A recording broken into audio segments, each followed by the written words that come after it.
नमस्कार दोस्तों। आजकल का दौर जो है स्किल डेवलपमेंट का दौर चल रहा है। अगर आपके पास कोई स्किल नहीं होगी तो आपको जॉब मिलने में दिक्कत आ सकती है।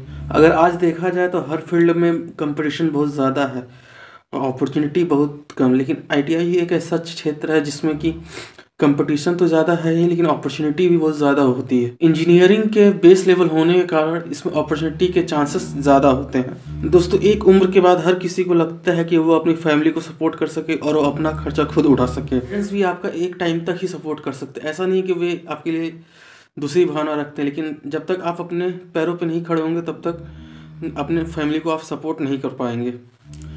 तो आईटीआई करके आप ऐसा कर सकते हैं। ऐसा नहीं है कि सिर्फ आप आईटीआई करके ही ऐसा कर सकते हैं, आपके पास और भी ऑप्शन हो सकते हैं, लेकिन हर कोई सक्षम नहीं होता या किसी कारणवश वह कर नहीं पाता। तो चलिए आज हम इसी टॉपिक पे बात करेंगे कि आईटीआई के बाद हम प्राइवेट जॉब कैसे पा सकते हैं। तो आज हम इसी टॉपिक पे बात करेंगे कि आईटीआई के बाद हम प्राइवेट जॉब कैसे पा सकते हैं। तो चलिए शुरू करते हैं। आप जिस कॉलेज या इंस्टीट्यूट में पढ़ाई कर रहे हैं वहाँ पर आप कैंपस सिलेक्शन के थ्रू नौकरी पा सकते हैं। अगर किसी कारणवश आपका कैंपस में सिलेक्शन नहीं होता है तो आप अपने सीनियर स्टूडेंट के साथ भी कांटेक्ट में रह सकते हैं, क्योंकि वे आपसे सीनियर होते हैं तो आपसे जल्दी क्वालिफाई होंगे और कहीं ना कहीं सेटल होंगे।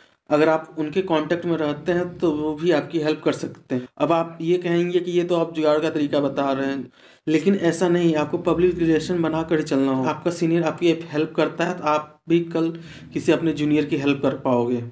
दोस्तों, किसी भी कंपनी में काम करने से पहले आपको उस कंपनी का जीएसटी नंबर या फिर वह कंपनी प्राइवेट लिमिटेड है या पब्लिक लिमिटेड है, इन सभी बातों का ध्यान रखना चाहिए और उसमें पता कर लेना चाहिए कि पेमेंट का स्ट्रक्चर क्या है या फिर आपको पीएफ मिलता है कि नहीं मिलता है।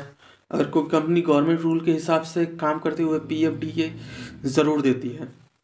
यदि आपके सीनियर भी आपके कांटेक्ट में नहीं है तो आपको शुरू में एड़ी घिसना ही होगा। आप चाहे तो इंडस्ट्रियल एरिया में जाकर डोर टू डोर कंपनी में पता करना होगा या फिर नोएडा, दिल्ली, पंजाब, ईटीसी जैसे बड़े शहरों में जाकर पता करना होगा कि किसी कंपनी में जगह खाली है या नहीं खाली है, या फिर उसकी वैकेंसी कब आती है या उसका वैकेंसी का फॉर्म कब आता है। यदि आप किसी कंपनी में 8 से 10 हज़ार रुपये भी स्टार्टिंग में मिलते हैं और आप फ्रेशर हैं, आप उतना अच्छे से काम नहीं जानते हैं, तो आपको उस समय काम सीख लेना चाहिए, क्योंकि काम सीखने के बाद ही आपकी वैल्यू बढ़ेगी और दूसरे अगर कंपनी में जाते हैं तो आपकी सैलरी भी बढ़ेगी और आप जैसे जैसे काम करते जाओगे आपके लिए जॉब अपॉर्चुनिटी भी बढ़ती जाएंगी, क्योंकि आज के ज़माने में कोई भी कंपनी एक्सपीरियंस लोगों को ही लेती है। अगर आपकी किस्मत अच्छी हो तो आप किसी अच्छी कंपनी में या किसी बड़ी कंपनी में परमानेंट भी हो सकते हो। और जहाँ एक बार किसी बड़ी कंपनी में आप परमानेंट हो गए तो आपकी सैलरी कम से कम कम आपकी सैलरी कम से कम 30 से 35 हज़ार रुपये आराम से हो जाएगी। तो आज के लिए बस इतना ही। अपने सुझाव के लिए कमेंट बॉक्स में कमेंट ज़रूर करें।